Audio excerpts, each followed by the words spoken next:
Weila, ciao a tutti, oggi parliamo del Gran Premio di Spagna, Gran Premio che si disputa nel circuito di Catalogna situato a Montmeló, 20 km a nord-est di Barcellona. Il Gran Premio si è svolto la prima volta nel 1913, anche se solo nel 2023 verrà disputato in un circuito permanente. Il tracciato attuale ospita l'evento dal 1991. Nel 2022 la pole è stata fatta da Leclerc su Ferrari in 1 minuto 18 secondi e 750 millesimi. La gara fu poi vinta da Perez su Red Bull. Parliamo ora del layout del circuito. Ha subito 3 cambiamenti, il primo a seguito degli avvenimenti di Imola 1994, di cui abbiamo parlato nel relativo video. Se non l'avete visto vi lascio il link in descrizione. Per il campionato 1995 verrà eliminata la variante Nissan, che allora rappresentava curva 10, mentre la 9 verrà resa più lenta. Il tracciato così perderà una curva riducendo il numero da 14 a 13. Curva che riguadagnerà seppure in un punto diverso, nel 2004 quando la Caixa, curva 10, verrà divisa in 2 curve, rendendo inoltre la 10 più stretta. Difatti la Caixa diventerà un vero e proprio tornante, tagliando tutta la parte larga e raccordandola alla parte del circuito normale, tradizionale, tramite un'altra curva a sinistra. Nel 2007 poi viene aggiunta la chicane nella penultima curva, portando il numero di curve a 16 e rendendo più lenta l'ultima sezione del tracciato, quindi allungandone il percorso ma soprattutto il tempo sul giro.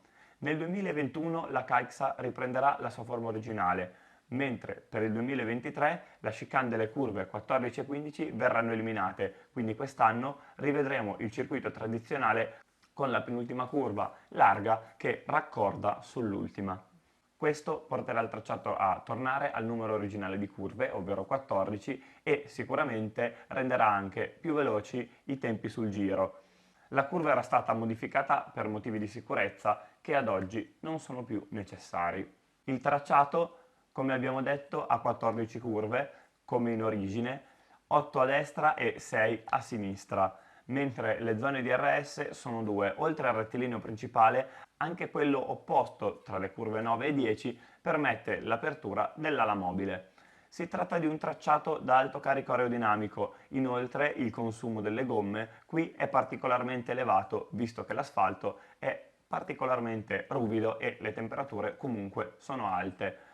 Il tracciato è lungo 4,657 km, questo ci porta a capire che sono necessari 66 giri per raggiungere i 305 km che ci consentono di completare un Gran Premio. Parliamo ora dei punti di sorpasso. Curva 1, grazie al rettilineo di RS, sarà il punto di sorpasso principale. L'unico altro punto in cui effettuare dei sorpassi è possibile è rappresentato da curva 5.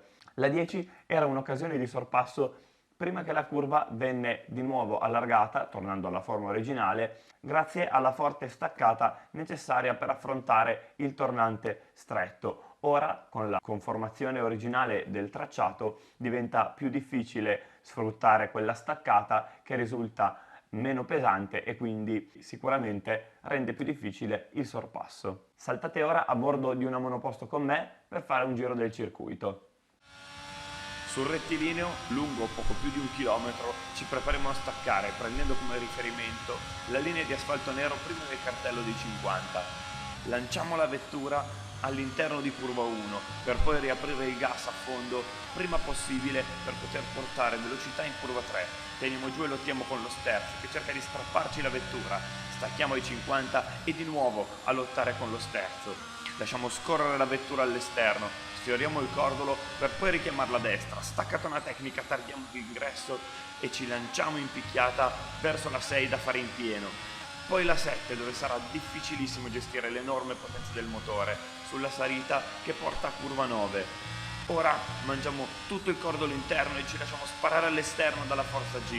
Sfondiamo il pedale dell'acceleratore sul dritto fino al cartello dei 100. Rimaniamo dolci col gas per gestire la traiettoria in favore della 12.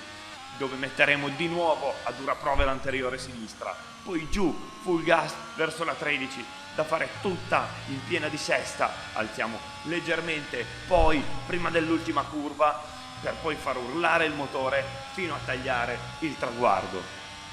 Il giro col nuovo layout dovrebbe essere circa 4 secondi e mezzo più veloce. Parliamo ora della storia del tracciato. La prima gara, come abbiamo detto, si è svolta nel 1913, poi ci fu uno stop per 10 anni e la gara successiva arrivò solo nel 1923.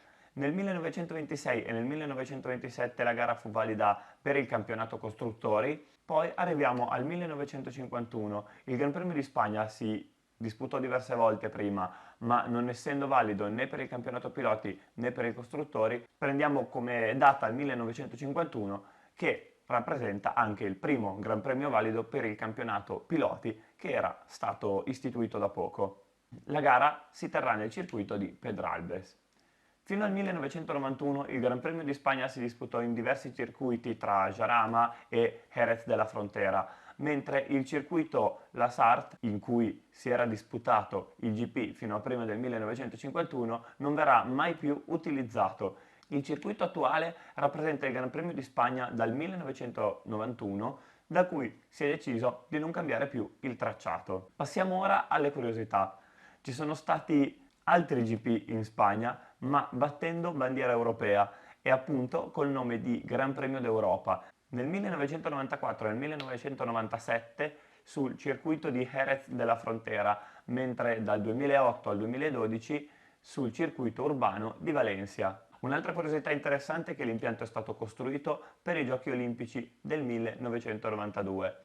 Inoltre questo è uno dei circuiti più utilizzati per i test invernali grazie anche al clima mite della zona. Sicuramente il fatto che il circuito mette in crisi le gomme e ha diverse tipologie di curve è anch'esso un ottimo motivo per scegliere questo circuito. Nel 1994 Schumacher su Benetton arrivò secondo dopo aver guidato col cambio bloccato in quinta per più di metà Gran Premio.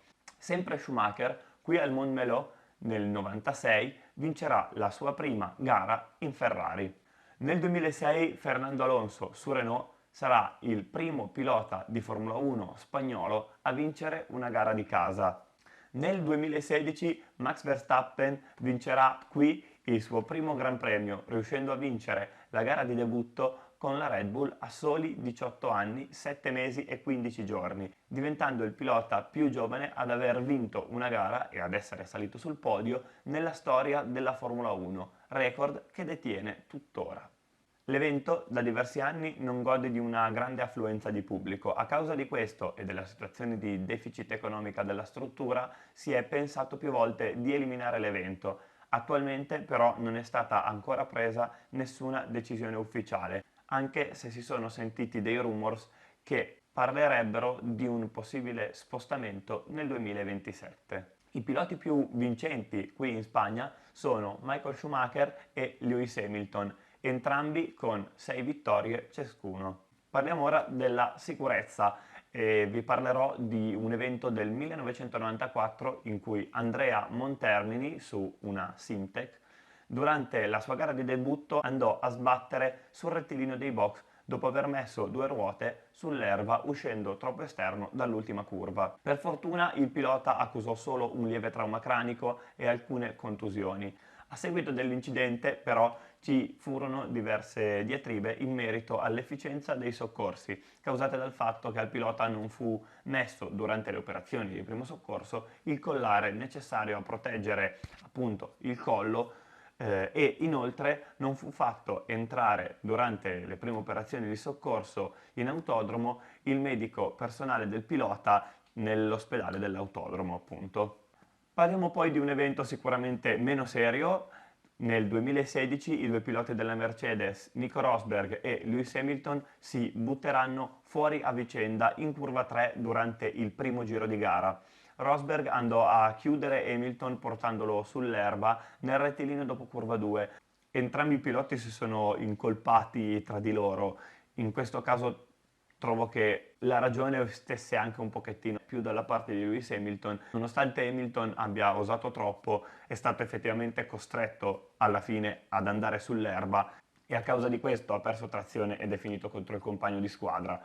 Nel 2018 in curva 1, appena dopo la partenza, Romain Grosjean perderà aderenza girandosi in curva 2 e venendo successivamente colpito da diverse vetture a causa dell'errata manovra nel tentativo di evitare un impatto. In pratica il pilota ha perso aderenza al posteriore e ha tentato, accelerando, di far girare la macchina pensando probabilmente di riuscire a farla andare verso l'esterno della curva, invece l'auto ha girato e ha, diciamo, ripreso in parte aderenza spingendo la vettura più all'interno della curva e quindi facendogli letteralmente tagliare in metà il tracciato, e diversi piloti chiaramente non sono riusciti ad evitare l'impatto. Il circuito ad oggi ha sicuramente un livello di sicurezza molto alto, questo anche grazie alle ampie vie di fuga e alle zone di ghiaia che circondano il tracciato. Verstappen e Sainz ne sanno qualcosa, visto che a causa del vento l'anno scorso sono stati proprio costretti a finire in queste zone di ghiaia esterne, in particolare in quella di curva 3. Siamo arrivati alla conclusione di questo video. Nonostante questo circuito non offra grandi possibilità di sorpasso, a me piace molto il layout. Riconosco però che potrebbe essere sostituito con altri circuiti spagnoli altrettanto interessanti che potrebbero offrire più possibilità di sorpasso.